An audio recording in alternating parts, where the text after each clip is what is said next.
Mahadev. Om.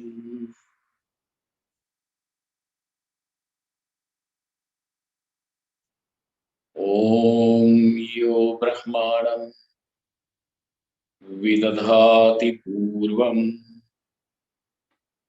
yo vai vedanscha prahinoti tasmai tamha devamatma buddhi prakasham mumukshurvai sharanamaham prapadye. Om Shanti Shanti Shanti. Om Namo Brahmadibhyo Brahma Vidya Sampradaya Kartribhyo Vansharshibhyo Mahatbhyo Namo Gurubhya Sarvopaplavarahitāh Prajnanaghanah Pratyagartho Brahmaivahamsmi Brahmaivahamsmi. Om Vedantartha Vibhasakaya Gurave Shantaya Sannyasine Nanavadi Nagendra Sanghapavaye Yogindra Vandyaya Cha Mohadvanta Divakaraya Bhagavatpada Vidham Bibhrate Tasmai Bhashakrite Namostu Satatam Purnaya Bodhatmane. Om.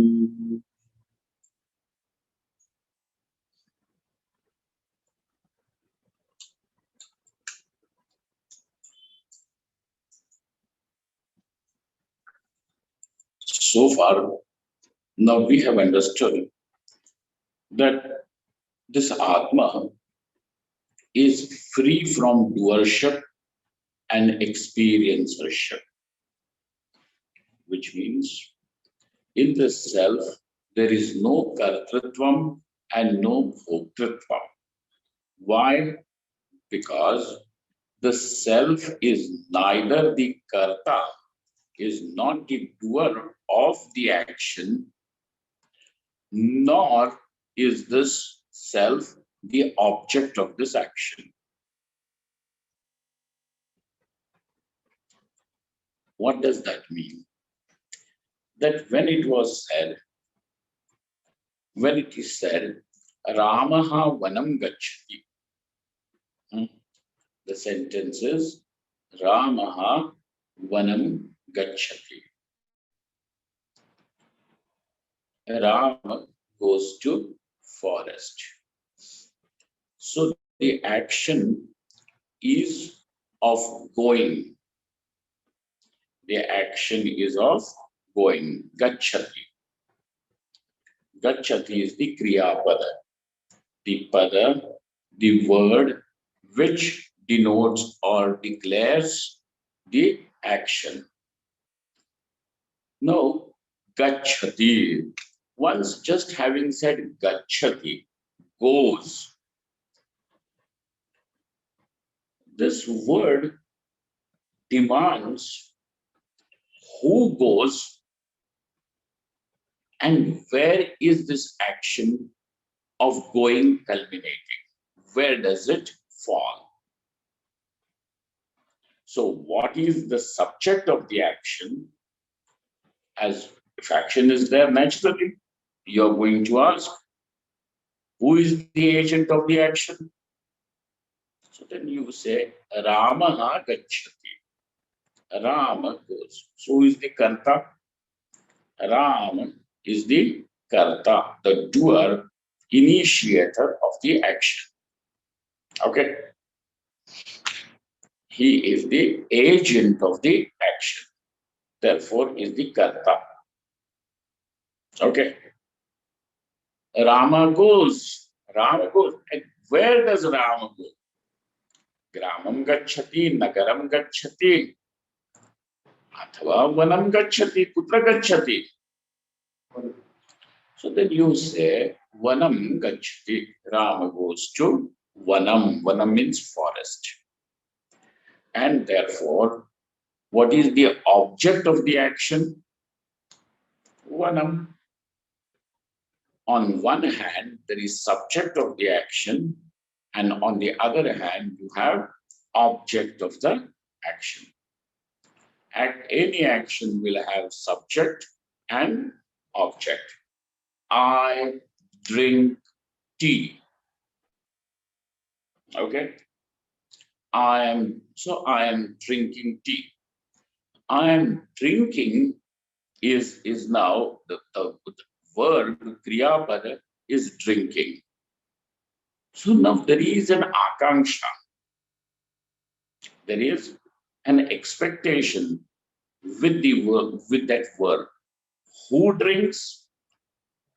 I. Who is drinking? I. I am. Then what? Tea. So subject and an object. So you have the subject and the object. What is the object on which the action falls? Okay.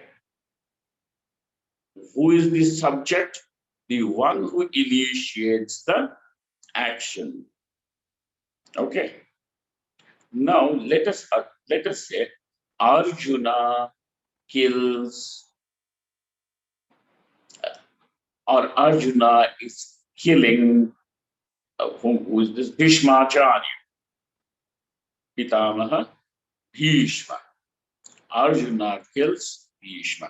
So now, because why am I taking this? Because presently this is the context, and Arjuna's main the bone of contention is that I am the doer of the action, and the action is not an ordinary action. It is a ghora.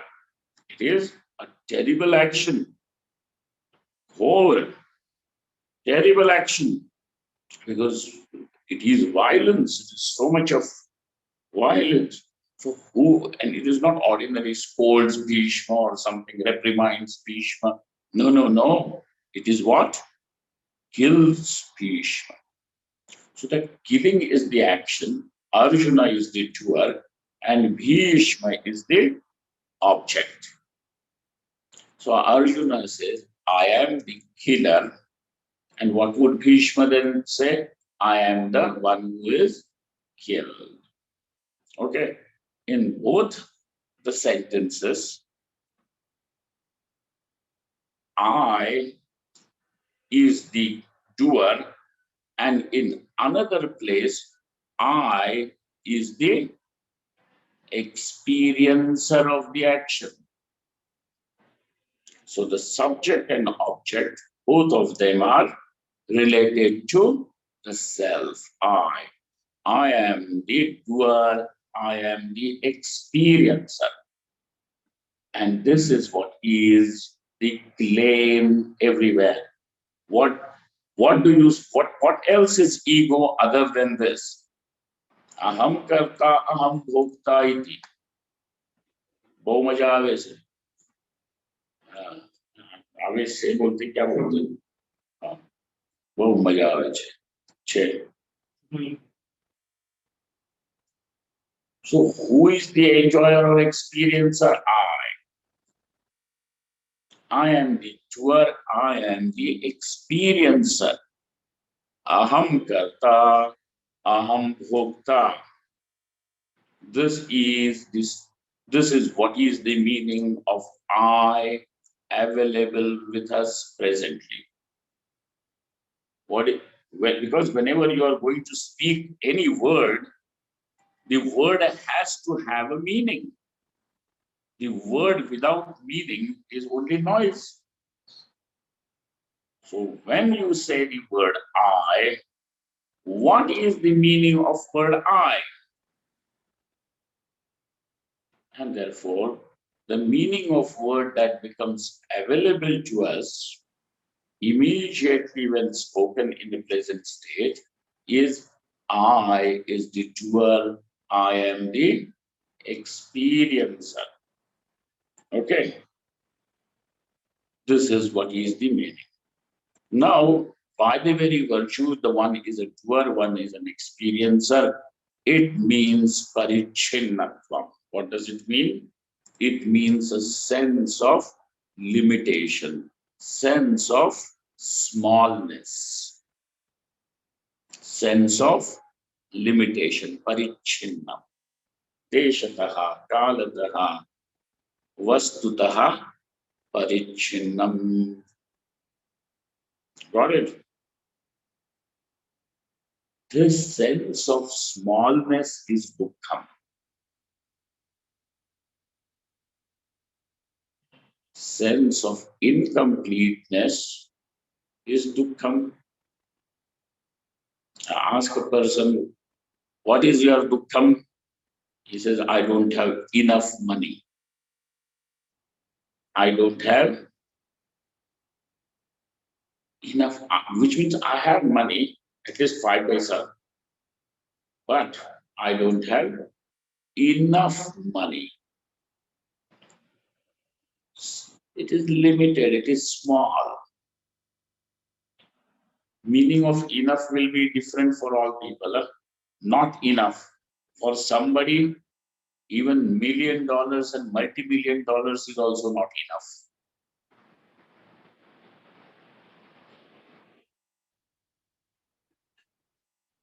This sense of incompleteness is dukkham.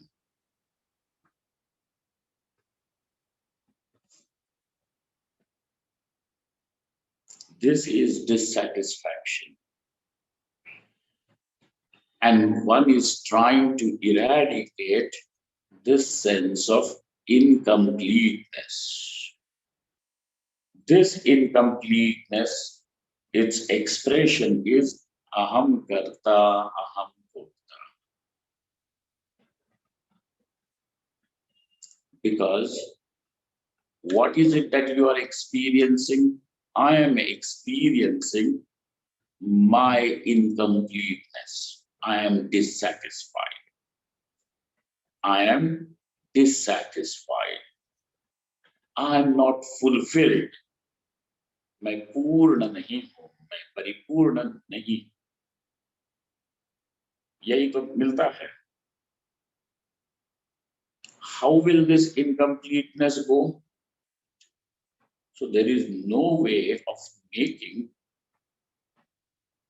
incomplete as complete. That what is limited, that what is finite, cannot be metamorphized into that what is infinite. जो शांत है वह अनंत नहीं न हो सकता.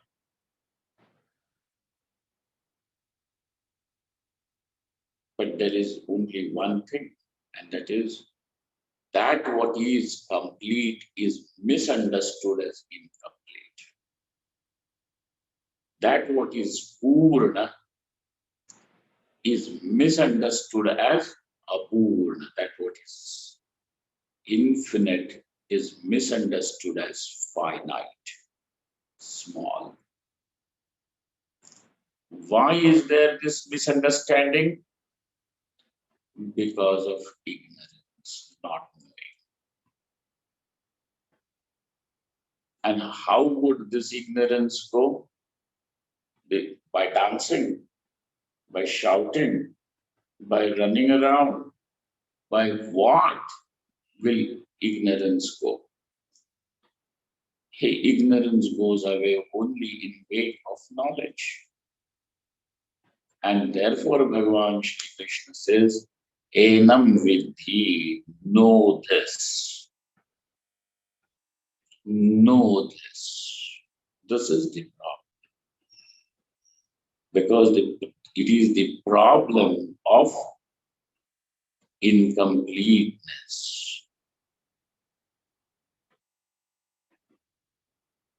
The problem is not a problem of misery, problem of dukkham, is not that why am I not getting married? Your idea is that if I get married, I will be fulfilled. If I get this much money, I will be fulfilled. If I go to the heaven, I will be fulfilled. Even when you get married, you still will remain an experiencer, the doer, and therefore over there also the sense of incompleteness will follow. And therefore the sense of dissatisfaction will be there. Even if you reach heaven, everything is anukul, very nice, conducive. But now that itself will start pinching you. Because if everything is okay, you will get bored, and that will be the problem.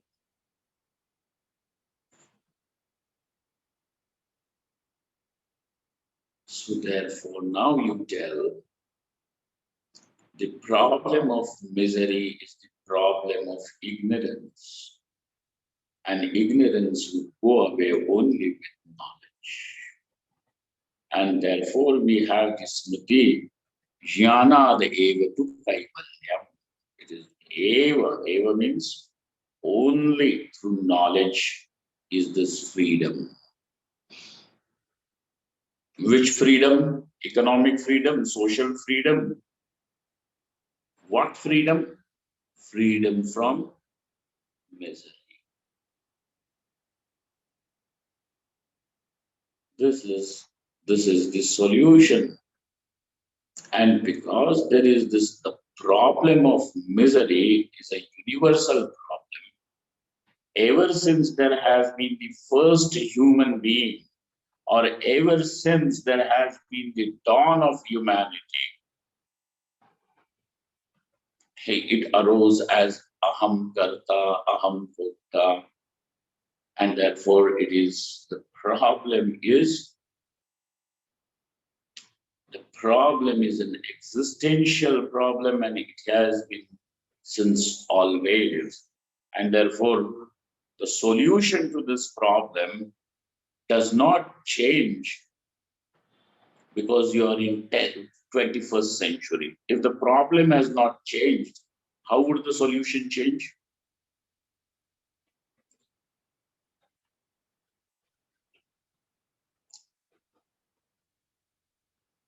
In the earliest days of humanity, when human being was just a caveman, the problem of hunger was there.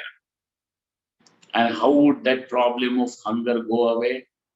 By eating food. In 21st century, how does the problem of hunger go away? By dancing. Because you are in 21st century. How?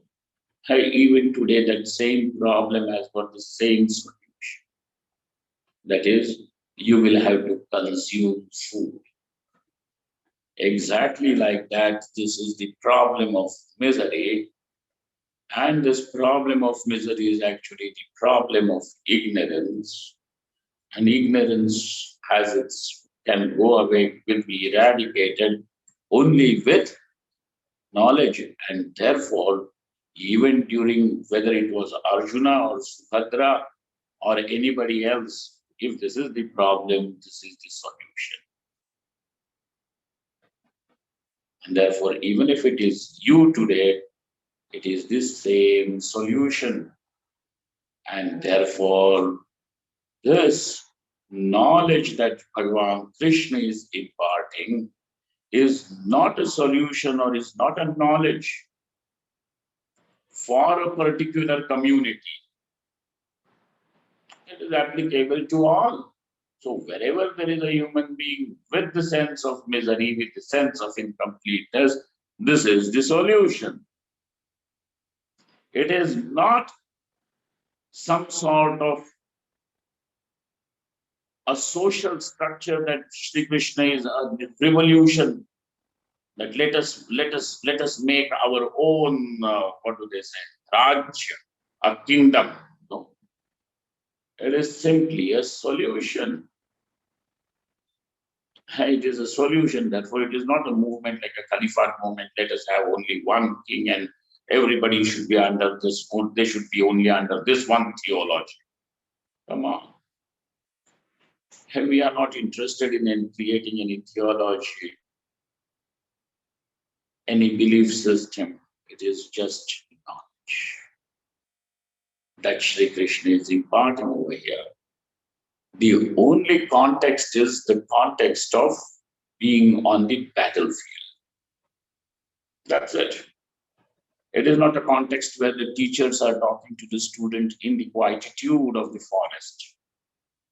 If that is the thing, you will find the same thing being discussed over there in the Upanishad. Same knowledge. And therefore, this Bhagavad Gita is Sarvabhauma, Sarvakalika. How is it applicable to? It is universal in nature, Sarvabhauma, universal, to anyone. To anyone, whether it is a man or a woman, whether the man is a poor person or a rich person, educated or uneducated, irrelevant. Whether he is black or yellow or brown or white, irrelevant. To everyone, universe. Therefore, now we have this kartrutvam and bhoktrutvam is what? Is the expression of incompleteness. Why, sir, are you saying this kartrutvam, bhoktrutvam, which means that the doership and experiencership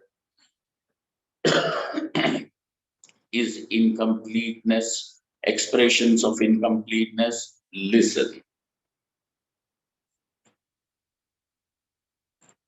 Kartrutvam means that the doership.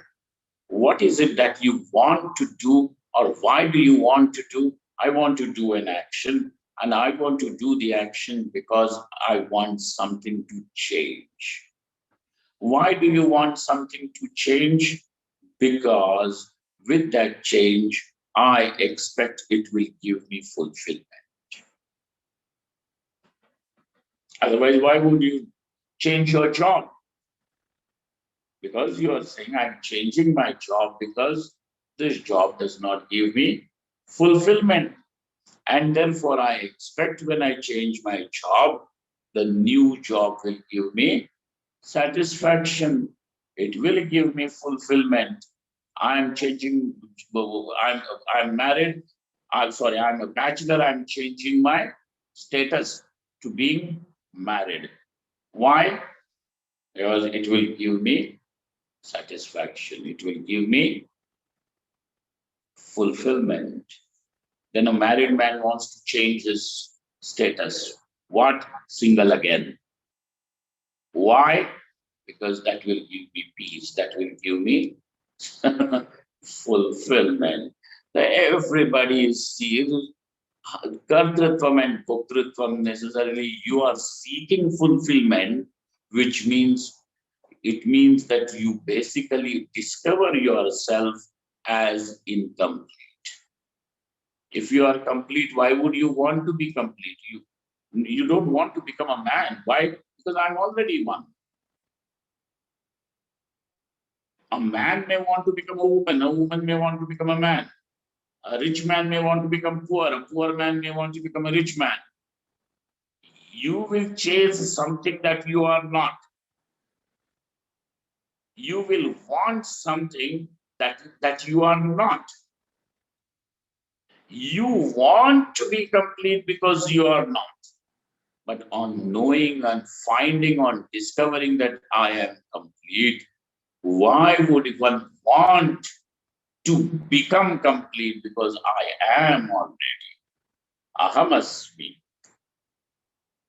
I am complete. Aham purnaha iti. Aham purnosmi, aham brahmasmi. Then, sir, if this is the case, what case? That only with the sense of incompleteness, one wants to be complete. So the doership and the experiencership, therefore, is what? Is a declaration of being incomplete. And therefore, when one wakes up to the true nature of the self, one discovers that this I, the self, is already free from all the sense of incompleteness, which means I am already free from doership and experience, because that is my nature. That is my nature, not that you slowly will become free from this doership experience. I am already free.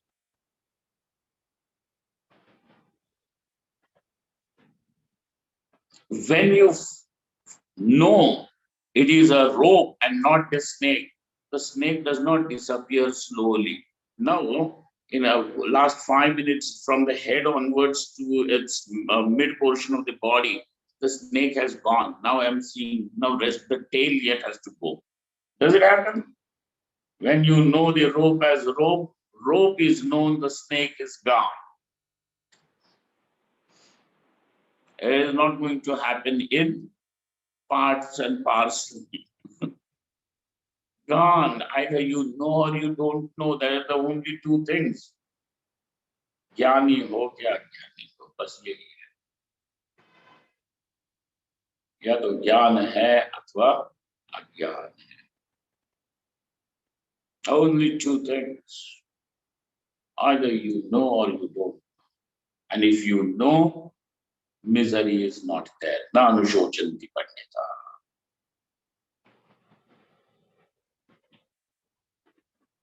And when you don't know, misery is your only lot. The only choice you have is between less misery and more misery. That's it. And you don't have anything more than that.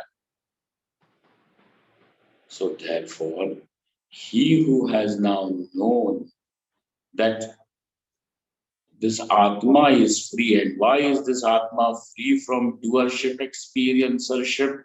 That doership experiencership means some form of change, vikriya. Okay. And all the vikriya, all the vikara belongs to the body-mind complex. The self is the illuminator, Sakshi Cheta Kevala Nirgunascha. Is the illuminator of this body-mind complex, and therefore the vikriya is not possible in Atma. So where is the vikriya? Where is the modification? Is in body-mind complex. If it is in the body-mind complex, which is anatma, then to superimpose it in the self and then say, I am the doer, I am the experiencer, is nothing but play of ignorance. Because to see something which is not there, when you see the snake in the rope, which is not there in all the 3 periods of time. The snake was not there. The snake isn't there. The snake, the rope is not the snake. Will not even become the snake. Correct? Or there is no possibility that even this rope will give birth to a snake. No possibility of snake is ever there with this rope. And yet, Where there is absolute absence of snake, that in that very place you see the snake. Why? Because you did not know it is ego. Not knowing is ignorance. So ignorance creates something which is not there, projects. This kartrutvam bhoktritvam, which is not there because the modification is not possible in the self, to see that modification in the self itself is like seeing the snake on the road. How long will you see the snake? As long as you do not know it is the rope. When will you know the rope? When the light is lit and your eyes are able to meet the object, you know it is rope. And with that knowledge, the snake has already gone. And therefore, Bhagavan Shri Krishna is saying, know this Atma, Arjun, know this Atma. Know what is the truth. So this Atma is neither the subject nor the object of action.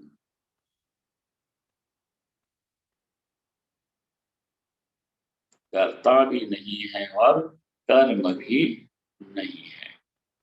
क्रिया बीच में है, लेकिन इस क्रिया का कर्ता भी आत्मा नहीं है और कर्म भी. कर्म मीन्स ऑब्जेक्ट, वे आत्मा नहीं है. This is what has been said so far. Then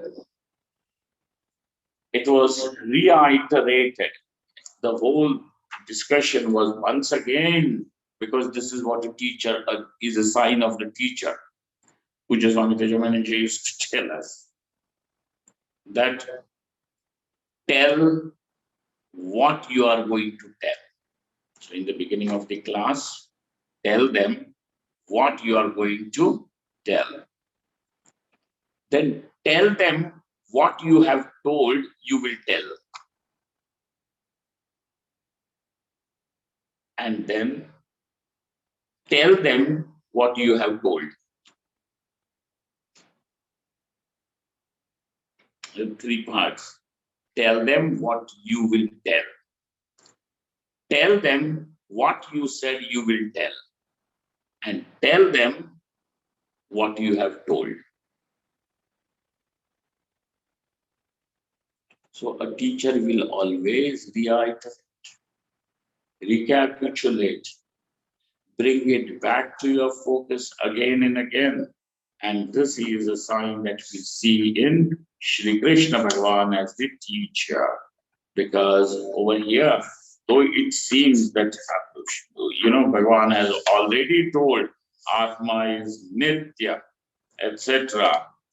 Yet again in 21st shloka, Bhagavan tells them again, Veda vinashinam nityam yenam ajamo vyayam kathan sapurusha partha ghatayati hantikam.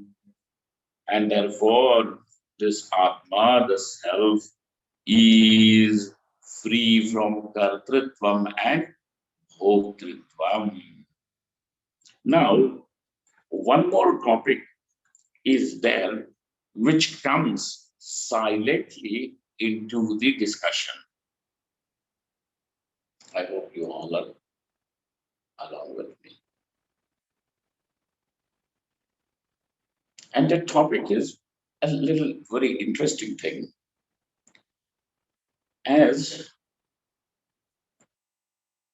to whom the diktat of do this and don't do this will become applicable.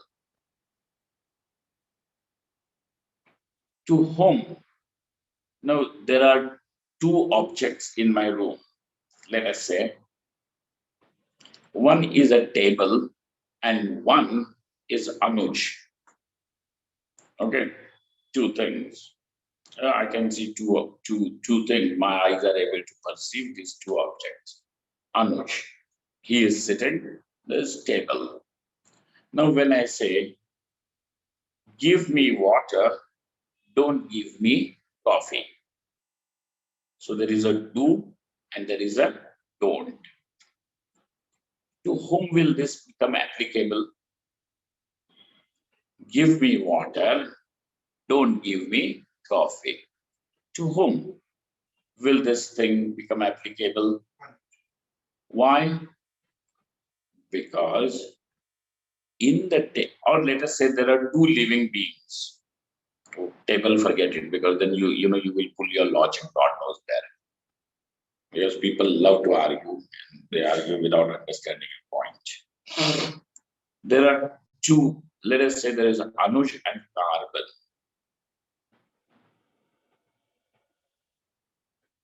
To whom will this become applicable? Give me water, don't give me coffee. Only to Anuj. Why? Because this is some only where the kartritvam is there, it will become applicable. So the do's and don'ts, yah karo, yah mat karo, kartavyam, will become applicable where? Only where there is kartritvam. Where is kartritvam? Where there is ignorance. And therefore, do this, don't do this, should do this becomes applicable only to the ignorant. The one who has now known what is the nature of Atma, to that person, this kartritvam is resolved, and therefore do's and don'ts do not become applicable to him. And the question that your friend was asking was, what is the duty of a sannyasi? The only duty is to know and be free, if there is any duty. And if he has already known, Atmanishtha karo. There is nothing else. ये करो यह मत करो, ये कहाँ से आ सकता है? ज्ञानी में तो इसकी संभावना ही नहीं है. So therefore, Bhagavan Shankaracharya writes, he says, all this karma, kartritvam, kartavyam becomes, kartavya means worthy of doing. Tavya pratyaya ragta hai. Worthy of doing. So what is worthy of doing? If you are doing a job, what is worthy of doing? Your duty. If you are a policeman, what is worthy of doing? Taking bribe, sleeping. Then what? Doing your job. If you are a son, what is worthy of doing? Your duty towards your parents. Doing, it is worthy. But this doing will become applicable, kartavyam will become applicable, where? To that karta.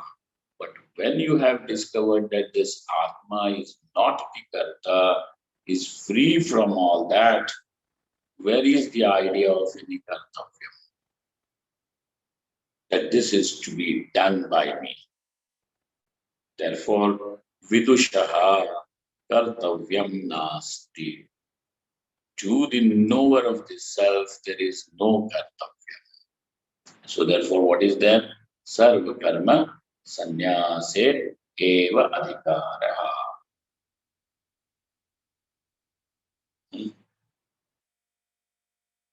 This comes naturally. So sarva karma sannyasa comes to the jnani. But Shankaracharya says, even to a mumukshu sarva karma sannyasa adhikara is there. This is another very interesting discussion, and I will just give you a little glimpse of it, but proceed because To go through the detailed discussion over there would require a lot of tenacity, and I do not think that we are yet prepared to go through that Shastra. Okay? But listen, a person has got certain desires. Every person has certain desires. Some desires are prominent, some desires are not prominent. Okay. Recessive. Some are dominant, some are recessive. Okay.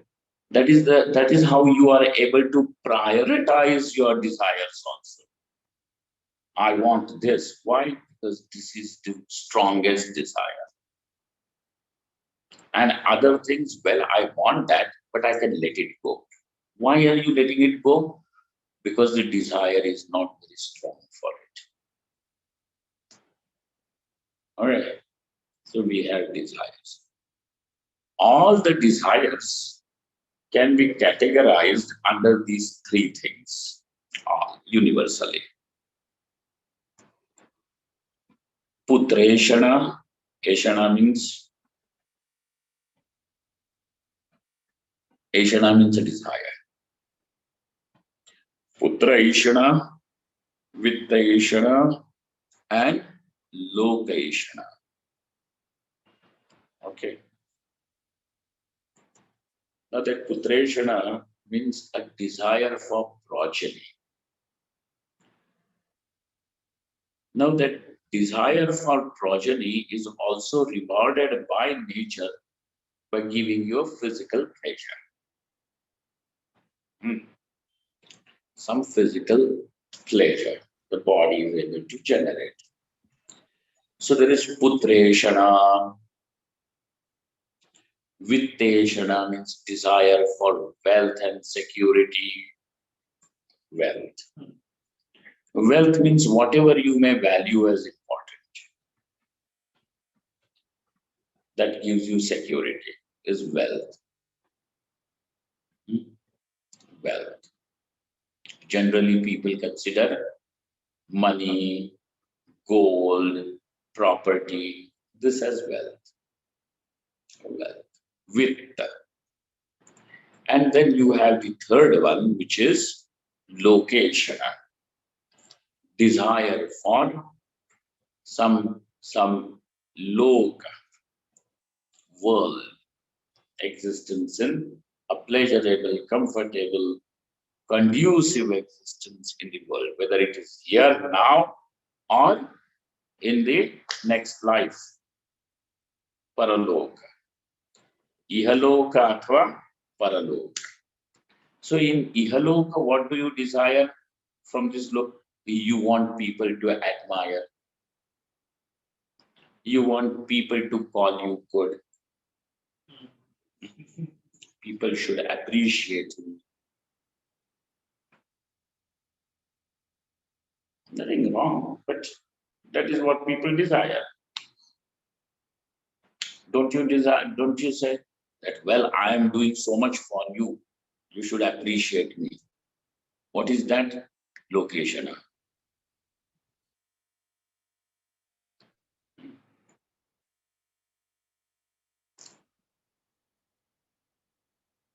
Location.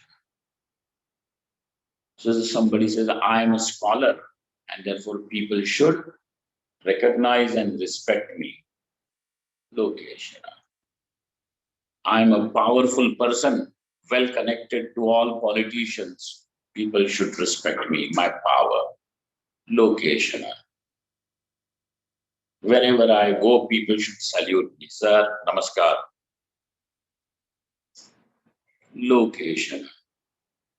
Then after I die, I should go into that Swarga. Location. Yes. So Lokeshana, Vitteshana, and Putreshana. These are the three things. Now, the thing is, Whether you want progeny, wealth, or popularity, appreciation from people, this will all be resulted from some karma. It is by doing the right karma. If you want putra, you cannot just sit on a chair hanging your legs, shaking your legs. No, you will have to go over, find a proper woman who is ready to accept you as husband, and then you can then have progeny, putra, progeny, children. Okay. By dreaming, you cannot. So you will have to have karma as your sadhana. Karma is your means to create wealth and have wealth. Karma is the sadhana.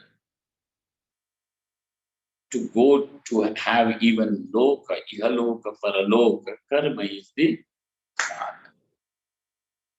So karma is the sadhana, is the means to attain putra, vitta and loka.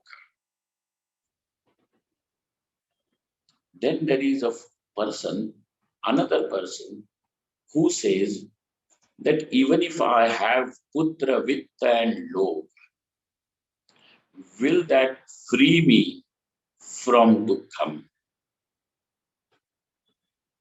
Will it make me free from dukkham? Will it? Everything is there. Putra, vitta and loka is there in abundance. I will give you an example. In India, culturally, don't we say that if there has to be a son, the son should be like, like whom? Mahatma Gandhi. Like whom? Like Ram. Don't you say? पुत्र हो तो राम जैसे, भाई हो तो राम ही जैसे. Ram सब प्रकार से, for all relationships, Ram becomes an ideal. मर्यादा पुरुषोत्तम, उत्तम है पुरुषों में.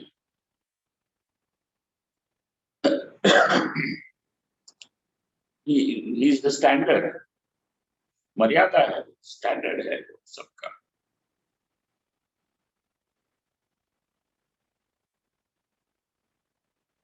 But even if somebody is like Dashratha, who has abundance of wealth, popularity, love from people, okay?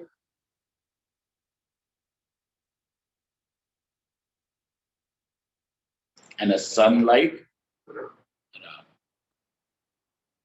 Yet Dashratha dies with Putra Shoka. So even if you have everything in place, it does not solve the problem of misery, of shoka. And therefore a wise man wakes up and says, none of this is a solution to dukkham. Putra, vitta, loka, and attainment of these putra, vitta and loka through appropriate manner also does not solve the problem of dukkham. Then what solves the problem of dukkham? Knowledge. So I want knowledge.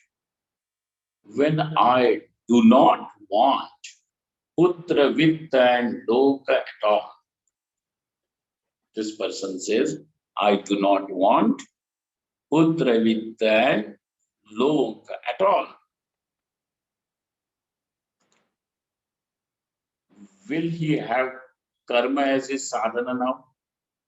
What does he want? Moksha. How will that happen? Through knowledge. So what does he want? Knowledge. Now, will he want to keep the karma which is the sadhana to putra vittaloka? No. So there is karma sannyasa for the sake of knowledge. He gives up the karma. In case of the jnani, the karma is naturally given up because kartritvam is not there. But in case of a mukshu, also there is karma sannyasa possible. So you have two instances where karma is given up. One is in case of a mumukshu. Mumukshu means not only a person who has desire for moksha. Mumukshu over here means a person who has desire only for moksha. No other thing is accommodated. देखिएगा हमको ना मोक्ष भी चाहिए और पुत्र वित्त भी चाहिए थोड़ा थोड़ा ज्यादा नहीं थोड़ा लेकिन मोक्ष चाहिए पुत्र वित्त थोड़ा नहीं ज्यादा नहीं चाहिए ही नहीं doesn't want at all and therefore that is the person whom we refer by the word mumukshu. He has the only desire is moksham. And that means that desire is desire to know Brahman. So it is jigyasa. ये जिज्ञासा है जिसके कारण संन्यास हुआ. So sannyas is possible under these two conditions where there is knowledge, and because there is knowledge, the person has discovered his completeness, and therefore the kartritvam, bhoktritvam, etc. is all falsified and eradicated. Another one is the one who is a mukshu. Kartritvam, bhoktritvam is there. It is yet not falsified or it is not gone. But he has no desire for putra vittaloka, which can be attained through karma. Karma is the sadhana. मोक्ष का साधन क्या है? ज्ञान है. पुत्र वित्तादि का साधन क्या है? कर्म है. अरे भाई जिसको पुत्र वित्त नहीं चाहिए वह साधन भी क्यों पालेगा? When you don't want milk, why will you keep a cow?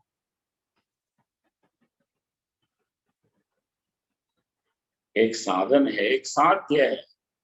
जो साध्य नहीं चाहिए तो साधन क्यों पालू मैं? मुसीबत. पुत्र वित्त साध्य है, कर्म उसका साधन है. नहीं चाहिए पुत्र वित्त लोक तो क्या हो जाएगा? कर्म ध्यान. So where is it? Therefore there is sarva karma sannyasa is possible here. Now the question is for what? What is the kartavyam for such a person? What kartavyam? The only thing that he has is only pursuit of knowledge. Shravana manana vidhyasana. कितना ही है. Now he should run orphanage, or he should run a school, or he should run a poultry farm. Tell what? क्या चलाना चाहिए?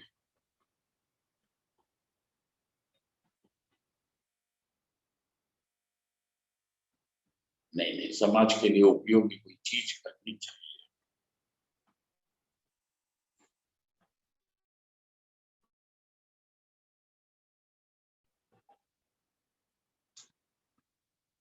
And for the world, these people, whether it is a mumukshu or the jnani, they are the true epicenters of peace and joy. The rest of the world, everybody over here is just scorched in life. by their own desires, ambitions, perverted ambitions. Here is a person in whom there is a fountain of peace and joy. Now, to even come in touch with such a person, these people who are जो झुलस रहे हैं, for them थोड़ी शांति तो तब मिलती है जब ऐसे महात्माओं के दर्शन करते हैं। बाकी जहां जाओ, जिधर जाओ, किसी के भी पास जाओ, वहां पे तो जलन ही जलन है। तुम भी झुलस रहे हो और उसमें भी आग लगी हुई है। कौन किसकी आग बुझाएगा?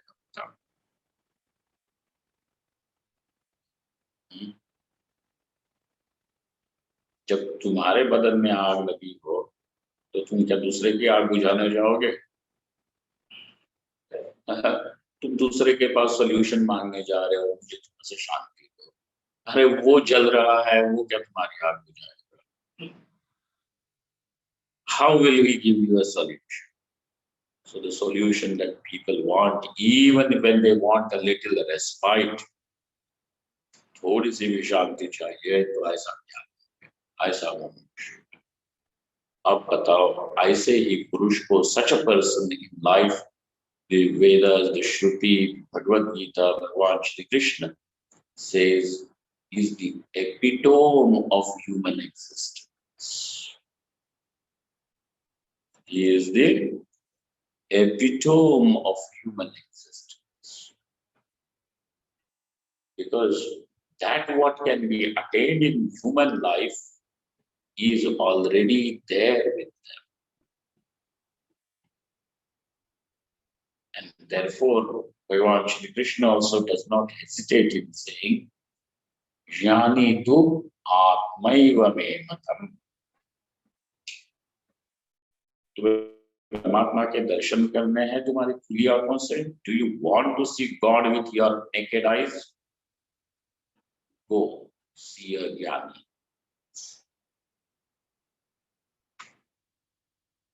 ज्ञानी के दर्शन.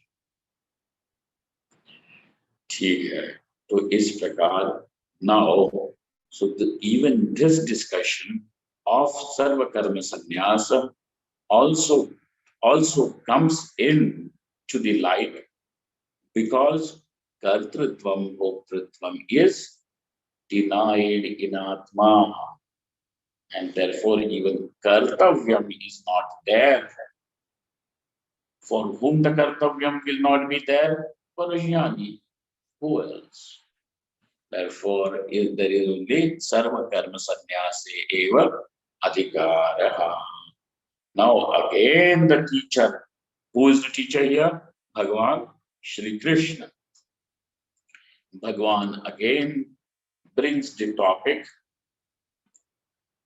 of Atma. What is the nature of Atma? Brings it over again. And let us see how he explains it furthermore when we meet next. Om Purnamadaha Purnamidam Purnaa Purnamudachyate Purnasya Purnamadaya Purnameva Vashishyate. Om Shanti Shanti Shanti Shankaram Shankaracharyam Keshavam Padarayanam Sutra Bhashritau Vande Bhagavantau Punah Punah Ishvaro Gururatmiti Murti Veda Vibhagine Vyomavatyapta Dehaya Dakshinamurtaye Namah. Thank you, friends. Thank you very much.